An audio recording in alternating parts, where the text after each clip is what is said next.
experience failures. Tama ba yan? Yes. So, ang kailangan nyo lang is to learn how to fail forward, not backward. Ibig sabihin, when we say fail forward, you learn from your mistakes. Yes. Kunwari, meron kang in-invite, dineject ka, dinedma ka. Ang dapat mindset mo, ano ba yung mga sinabi ko, kaya niya ako nireject? Ano ba yung dahilan, ba't niya ako nireject? You should be learning from it, from your experience. Maliwanag po? And pag gano'n na nangyari, there's nothing to be regretful about. Hindi dapat sasaman loob mo. Yung tipong bagsak ng loob mo, ayaw mo na. Kung ba gano'n? Hindi dapat gano'n ang attitude. Yun ang attitude ng mga failures talaga. Na hindi yayaman kahit kailan. Okay? So, fail harder. Okay? Learn how to eradicate fears and doubts. Yung iba kaya hindi makakilos sa ganito negosyo. Ang daming duda at takot.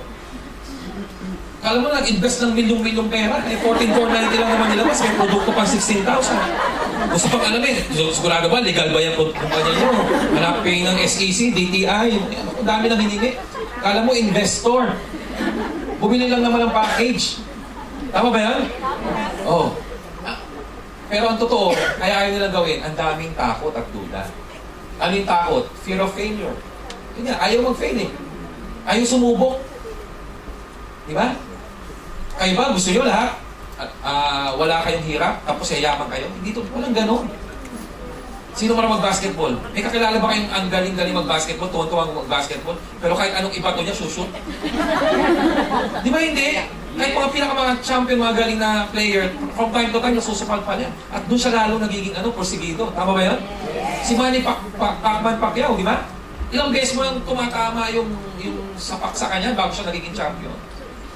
Pwede pong may nakalaban siya, isang suntok niya lang, knockout na, tapos walang hindi lalaban, magre-retaliate yung kalaban. Siyempre walang ganon.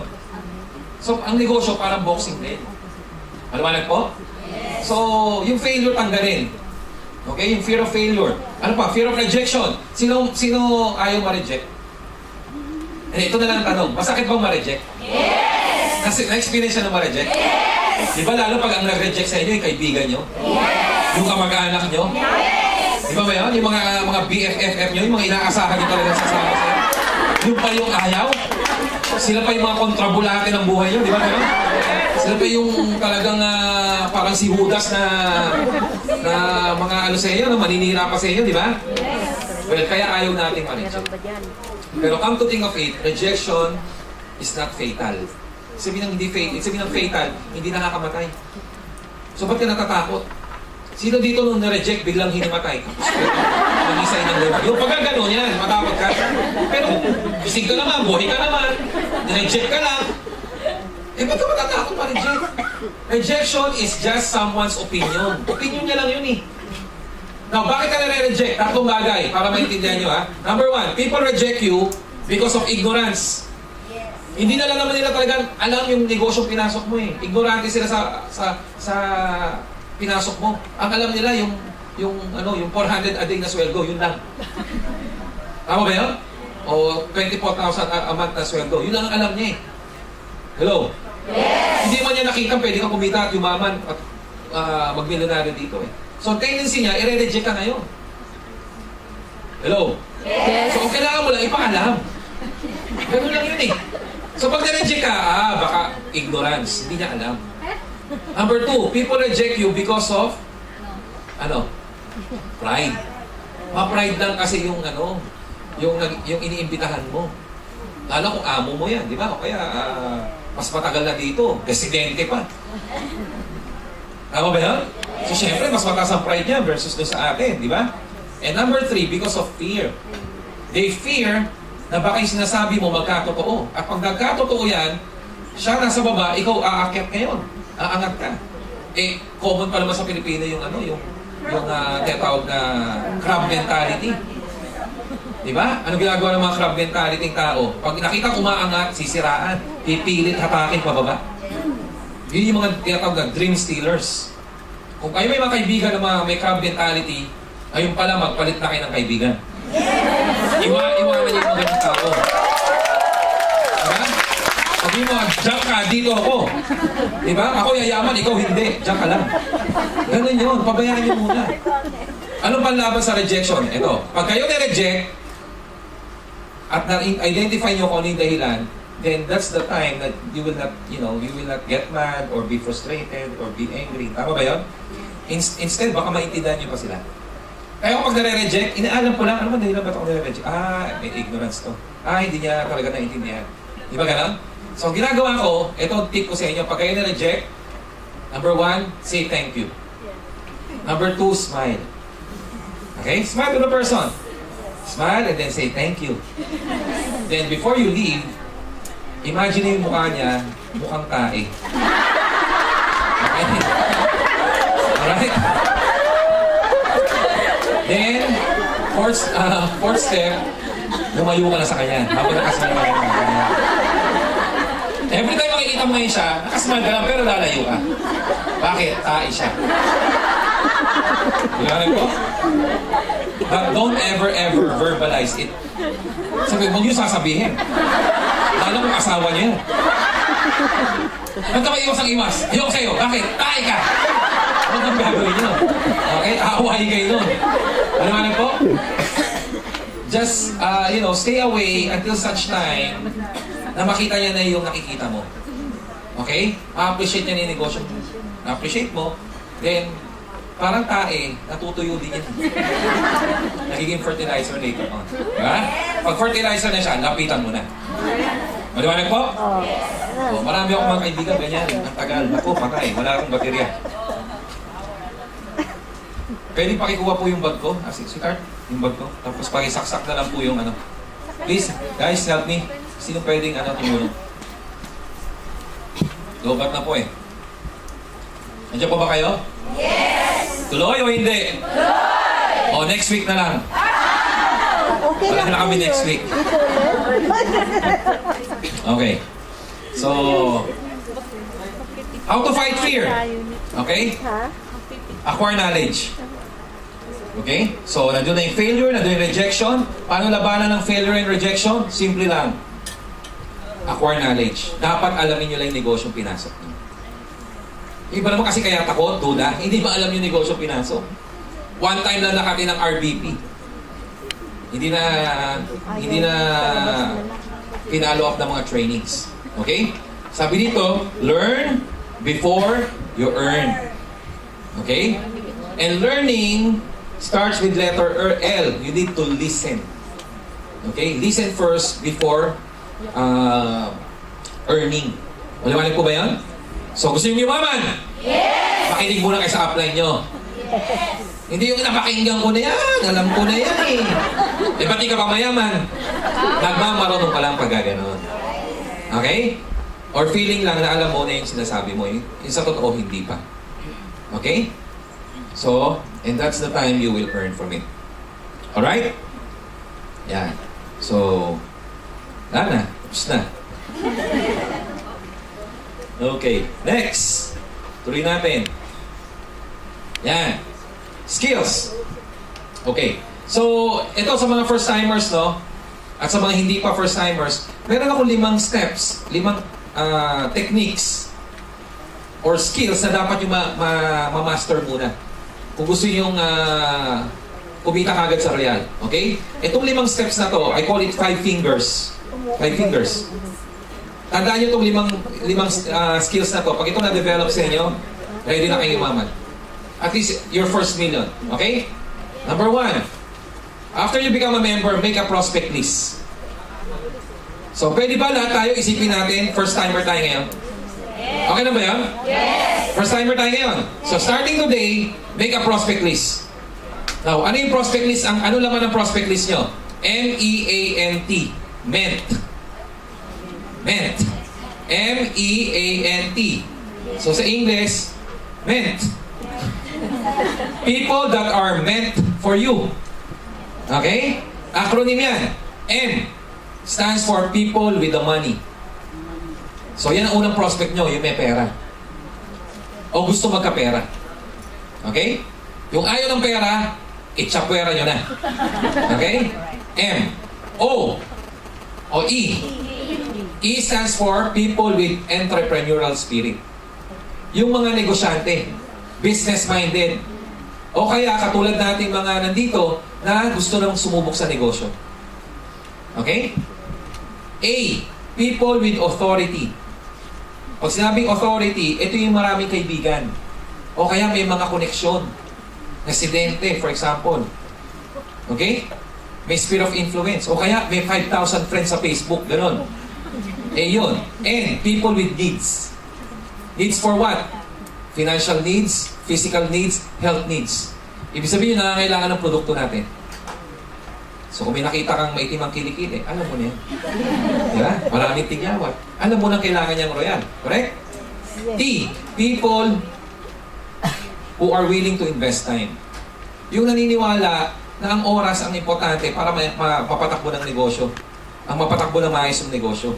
Yung gusto magkaroon ng maraming oras. Di ba po? So, ito yung mga tamang tao na dapat nyong i-invite sa Royal.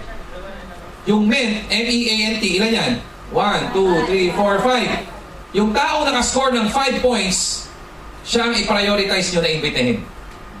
Yung nakascore ng 2 or 3, or even 1, definitely huwag mo na isama yun. Kasi dito, tuturuan namin kayong salain yung mga imbitahin ng tao. Hindi naman lahat kasi para sa Royal. Maliwanag po? Pero yung pumasok dito sa MENT, chances are, ito yung mga tamang tao for your organization. Kasi ang kailangan lang, di ba? Mapili mo yung mga tamang tao. And the moment you get the right persons, maniwala kayo, everything will be autopilot.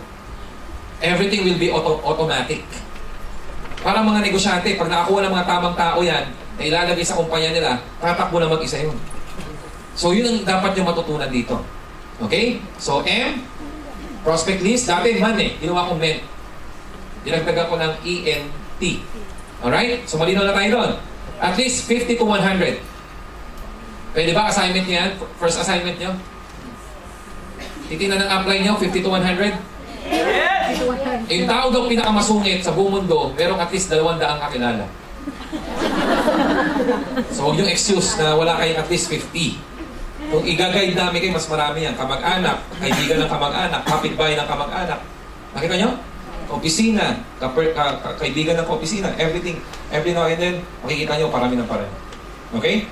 Then, the moment you have a prospect list, next step, learn to invite them. Prospecting na ang gagawin natin. Okay? Hello? Yes! Sabihin, hindi mo lang ililista. Alam mo yung paano mag-invite. So you should learn how to invite people.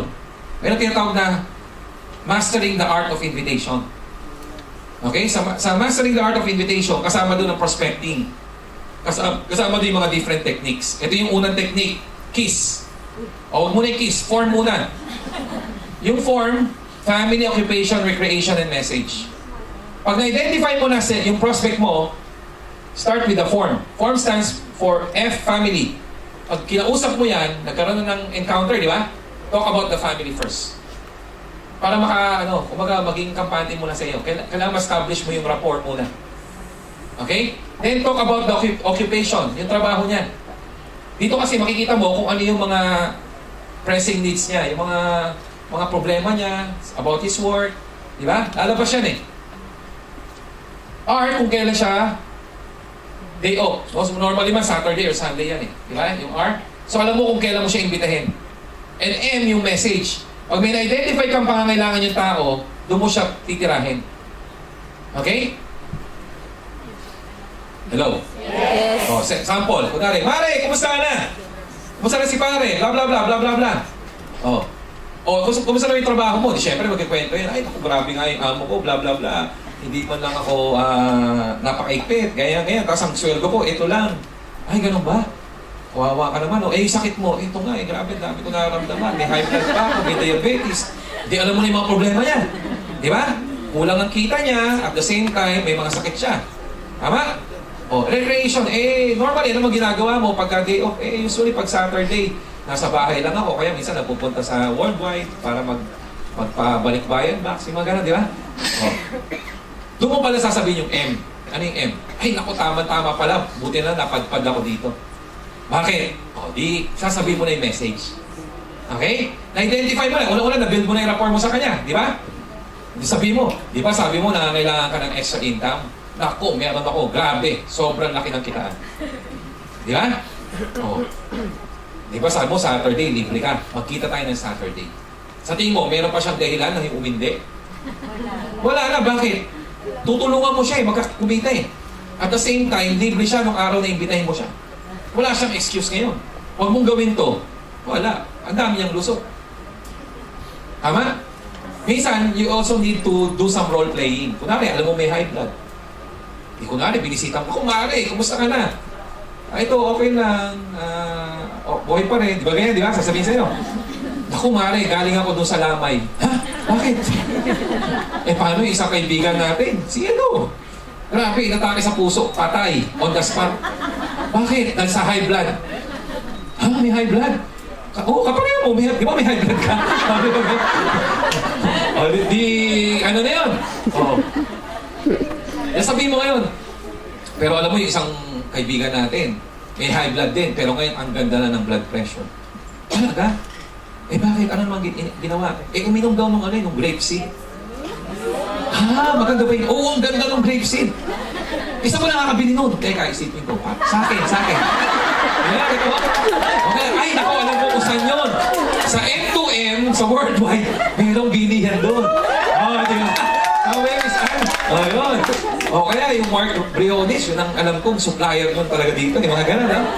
So, naililink nyo na ngayon. At dahil may problema siya, meron siya pangailangan, sa tingin mo magbibigay ng panahon niya? Yes. Kaso may mga tao, kahit alam niya nang may kailangan siya at may solusyon ka sa problema niya, may acne pa rin. Ano yung acne? Alam ko na yan. Ako, Mare, ano yan? Re-recruiting mo ako, may mga ganyan, di ba? Tama ba yan? Ano sasabihin mo ngayon? Kiss. Yun yung kiss. Keep it short, simple, and secret. Sabihin niyo, kiss. Huwag nyo nga halikan, ha? Kiss na. Keep it short, simple, and secret. Dito, huwag kayong mag-i-explain. Lalo kung bago pa lang kayo sa negosyo. Baka kung ano lang ang sabihin nyo. Pag nagtanong yan, hindi nyo na kaya sagutin. Di ba? Lalo na mataas ang, mas strong ang personality ng kausap nyo. Ang hirap yun. So, ang panlaban doon sa tao may acne, kiss. Keep it short, simple, and secret. Ano ba yan, Mare? Dalawa lang sasabihin mo, basta tsaka grabe. Okay? Madami, no? Simple. Actually, narinig yun ako eh.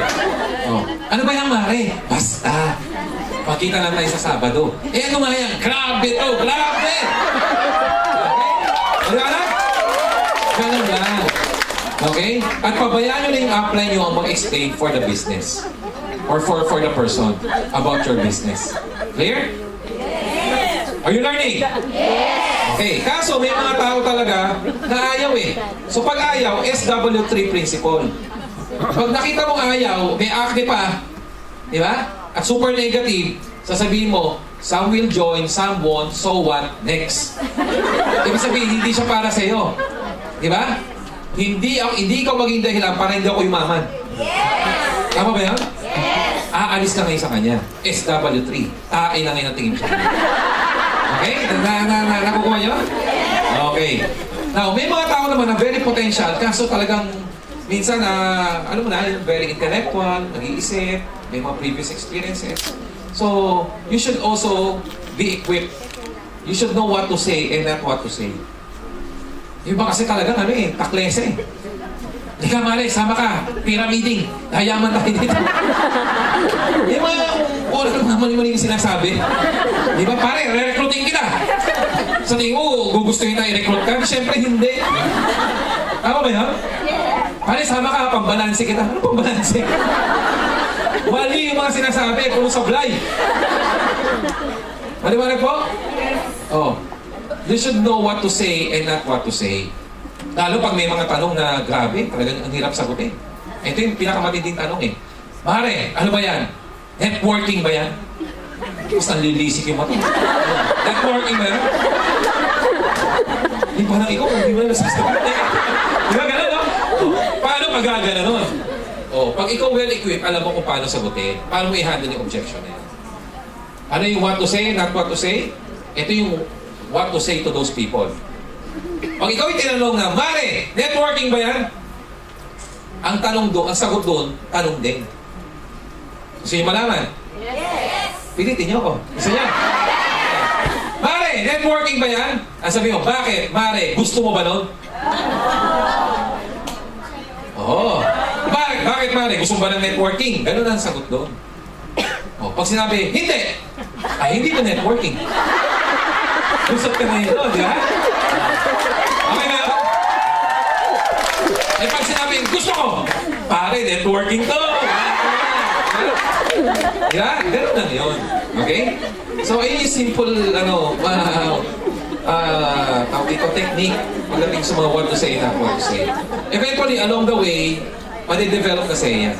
It will come naturally. Okay? Now, there are different forms of invitation. Different folks kasi, different strokes. Hindi isa at isa lang laging sinasabi sa mga in-invite natin. May mga tao kasi na mas mataas sa atin. Meron naman ka-level mo lang.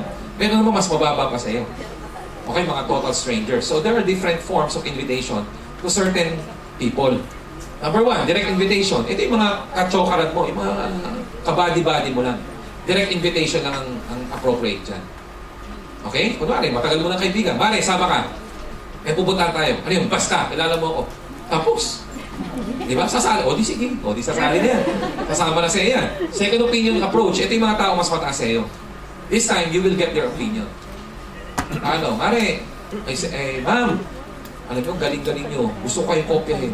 Sabi nung ma'am, oo naman magaling talaga ako. Yaman ko Negosyante pa nga ako, di ba? Oo, tapos residente pa kayo. Bla bla bla. Ma'am, gusto ko yung i-emulate Gusto ko yung kopyahin. May nakita ako negosyo, sa tingin ko, bagay sa inyo ito at magugustuhan nyo. Pero ako ang sasali. Gusto ko lang malaman yung opinion nyo. Di ba? Kasi matagal na kayo dito O di syempre sabihin, oo, sige. Sambayan, pupuntahan natin yan. Di ba? Pag pumunta, makikinig ba yun? Yes. Kasi, magbibigay siya ng advice sa inyo di ba? Pag yan nakinig, magugustuhan? Yes. Pag nagustuhan, sasali? Yes. O kita nyo, upline nyo, downline nyo na yung mom nyo. Pagka gano'n, di ba? Sasali na yan So yun po yun. Third party approach, ito yung mga indirect, mga people that are total stranger or bihira nyo makakita, makilala, o nakikilala lang, hindi pa masyado, mababaw pa lang pagkakilala nyo. Third party approach yan. Ibig sabihin, hindi ito yung diretsahan ng pag-invite. Third party. Kunwari, nakita mo naghanap ng sideline. O alam mo, meron akong negosyo ngayon, naghahanap ako ng part-timers. Baka may kakilala ka. That's third party approach. So, pabayaan mo siya mag-volunteer sa'yo. Maliwanag po? Baka naghahanap, may nangangailangan kasi na pupunta dito yung aking mentor, naghahanap ng business partner. Nag-expand kasi kami dito sa Hong Kong. Baka may kakilala kang gusto kumita additional 10,000 Hong Kong dollars every week. Yung mga 2 hours lang, every Sunday lang naman. Nakita niya? Ano sasabihan? Ano ka ba? Naghanap ka pa sa labas? Ako na? Diba? Ay, di tama-tama. Bukas na bukas, sa may One Chai, meron kaming doon. RBP. Yeah? So, dadalhin mo siya doon. That's the third party approach. Clear? Yes. And finally, yung kidnap, it's not always advisable. Pero yung kidnap, madalas yan sa sa yung ka-level mo lang. Huwag kang kikidnap ng boss mo.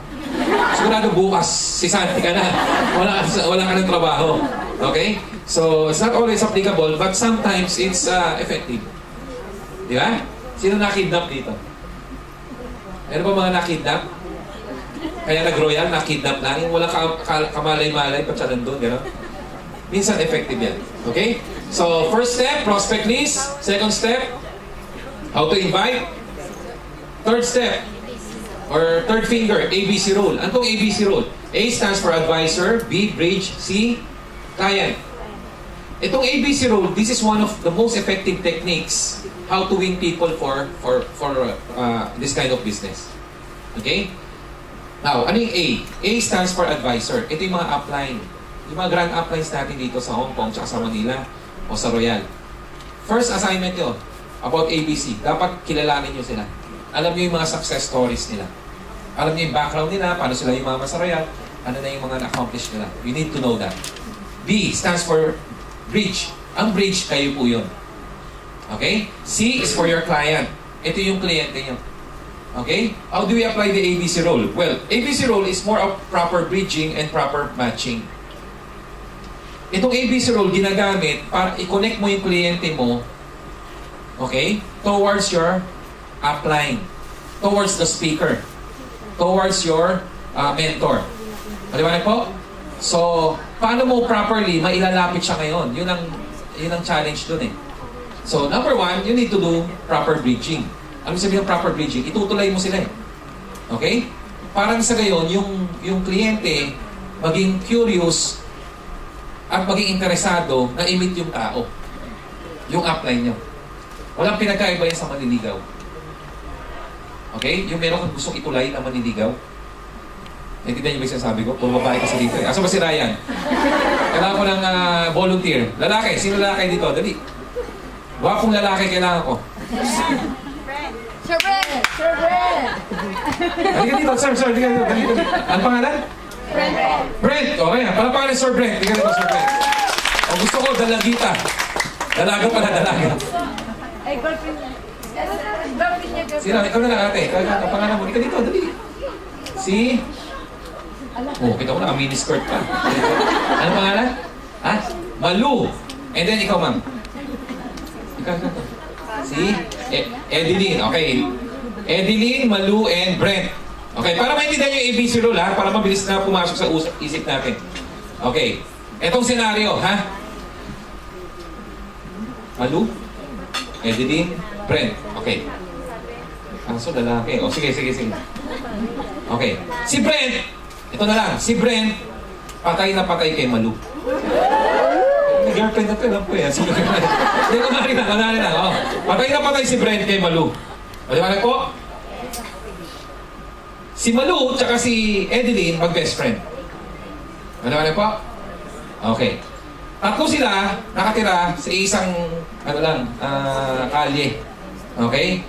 Sa isang flat. Magkakadikit lang yung tirahan nila. Something like that. Okay? One day, ito si, by the way, itong si Edeline tsaka si Brent, magkaibigan din pala. Actually, sila ang mag-best friend pala talaga. Okay? One day, itong si Malu naglalakad. Habang nag-uusap ko dito ka, Malu.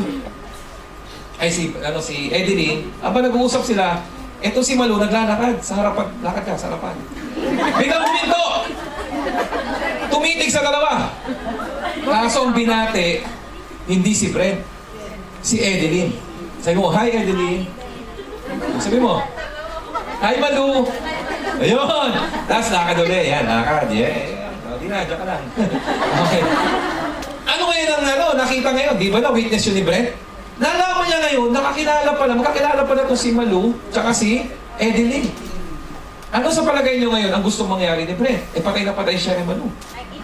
Lalapit siya sa kaibigan niyang si Edeline at sasabihin, itulay mo naman ako kay Malu. Tama ba yan? Okay. Now, sa ABC, sa palagay niyo, sino yung A?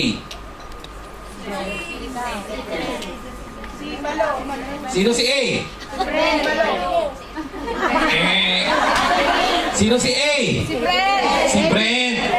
Siya yung itutulay, di ba? Si A, si Brent, si A. Sino si B?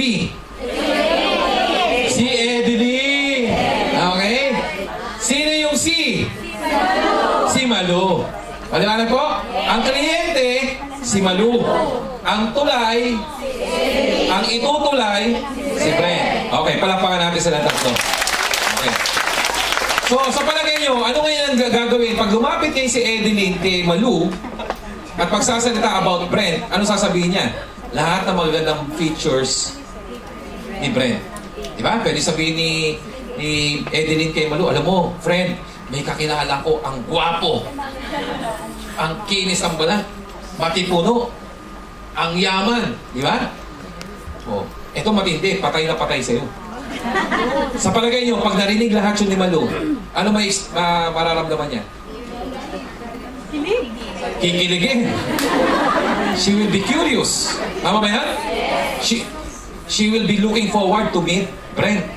Tama ba yan? Yes. So, yun ang mararamdaman ngayon ni Malu. Ganon din dapat ang maramdaman ng kliyente nyo. Si C.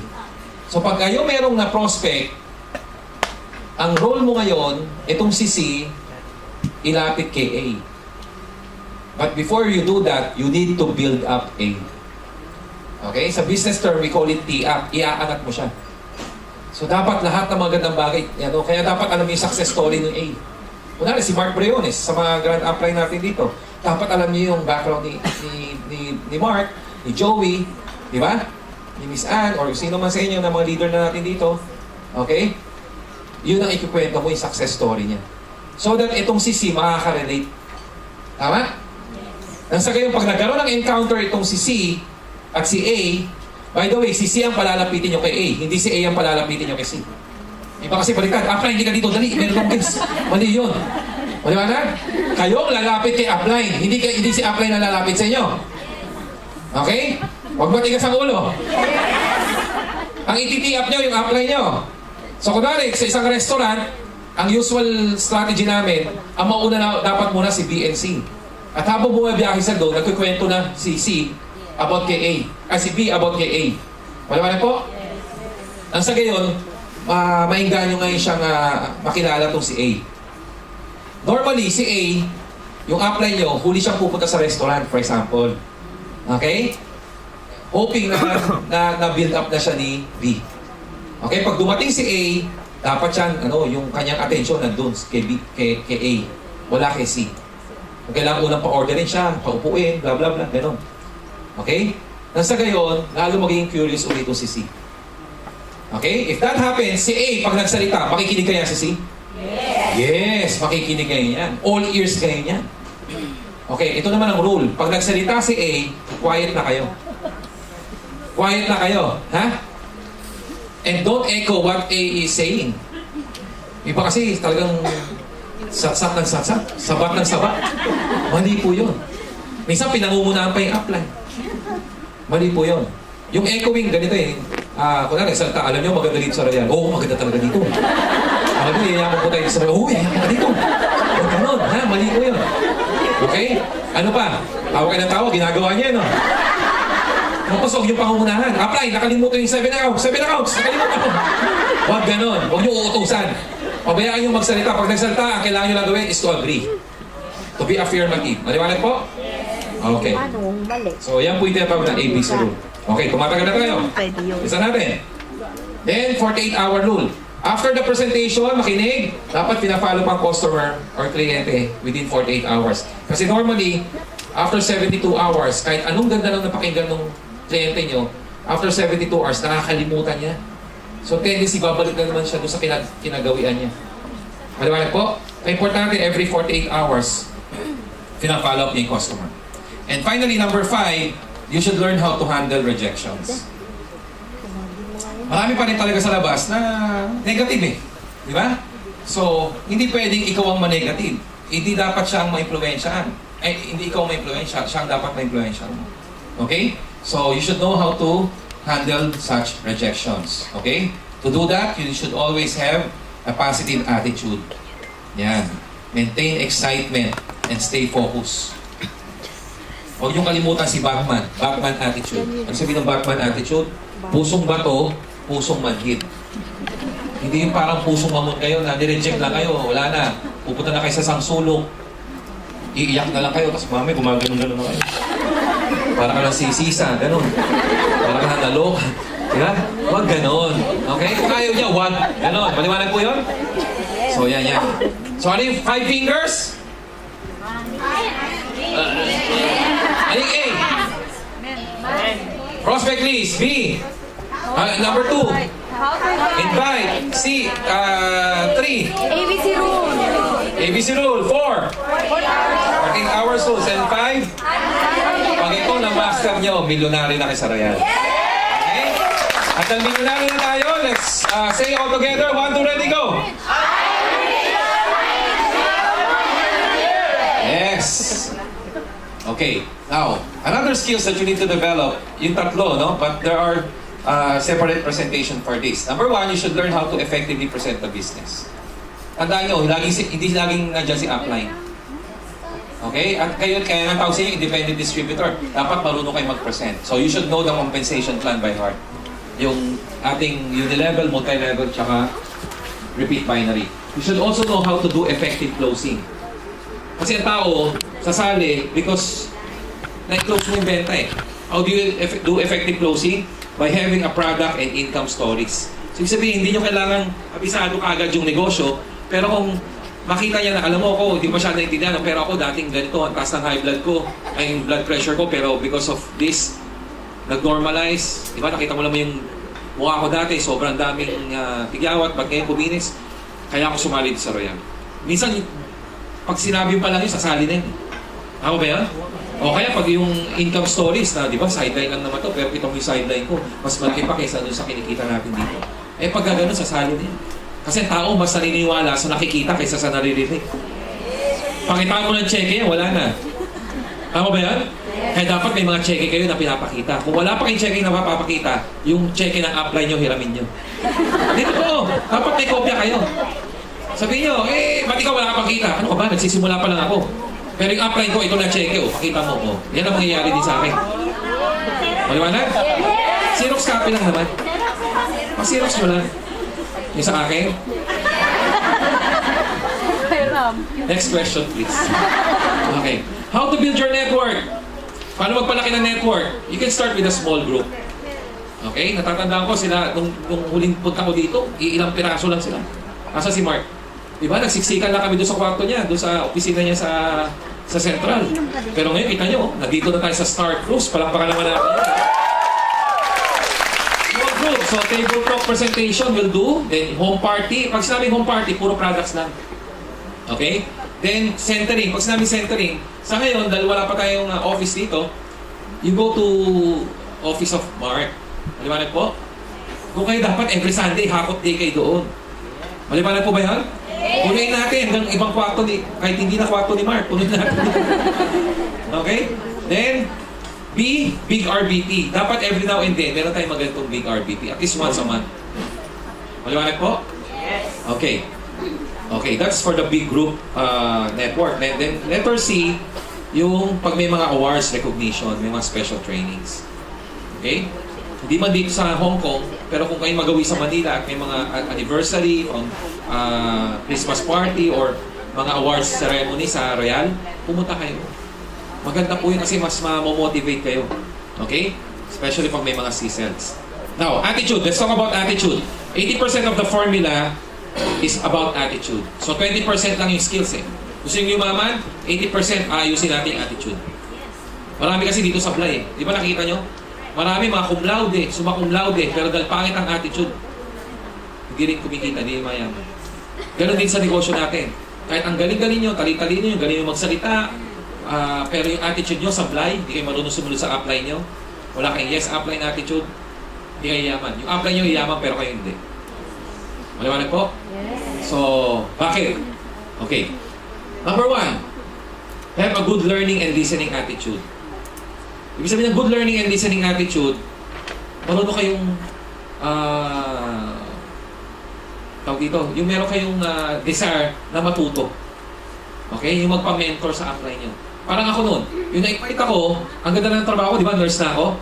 Pero alam niyo ba, yung upline ko, photographer lang, school photographer, nakatira sa isang squatters area.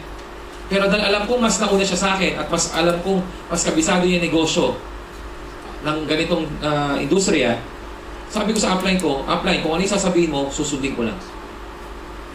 So alam nyo, ganun nga nangyari. Alam mo, sabi ng upline ko, sige Elmer, total nurse ka, wala pang alam dito, ako may alam dito. Every day, meron kaming meeting area sa isang sa isang department store sa SM. Sa SM Fairview pa no? Sa Dunkin' Donut. Every morning, sabi niya, nandito ako sa Dunkin' Donut from 10 o'clock to 4 p.m. Okay? Ang gagawin mo lang, mag-i-invite, dadalhin mo dito, ako magsasalita. So, yung upline ko, everyday talaga, yung bayo ko yun sa Einstein, pupunta doon sa Fairview, sa Dunkin' Donut, bibili ng isang donut at isang kape. Walang pera pa eh.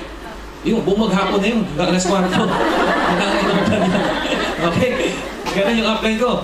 Tapos, di ba yung placement ng Dunkin' Donut, walang sulat sa kabila? Di ba sa likod? Yun ang yung niya, doon siya magsusulat. Ang sulat niya, pabaliktad. Tapos kaming mga nasa likod, kami yung mga nag-invite, yung mga na-invite namin nasa harapan. Lahat ng sinasabi niya, minememorize lang namin. Kinakabisado namin. Until eventually, na-master na namin yung presentation niya. Okay? Doon ako natuto magsulat ng pabaliktad. Totoo. Yung pag ano, this is you, blah, blah. Di ba gano'n? Doon ko natutunan lahat. Alam nyo, nung sinunod yung sinabi ng upline ko, you know what happened to me? Eto. And you know what happened to my upline? Grabe rin. Yung upline ko, 2 months after, walang bahay yun, nakatira sa squatters area. 2 months after, nakalipat sa isang exclusive subdivision. Ako naman, nakalipat din, nakatira ko ng bahay din. 4 months after naman. Okay? Yung upline ko, 6 months after, nakabili ng Ford Expedition. Ako naman, nakabili ng Ford Explorer noong time na yun. Nakita niya? Yes. Oh. 2 years after, yung upline ko kumita ng 21 million. Ako kumita ko ng 14 million. Kita niyo yun?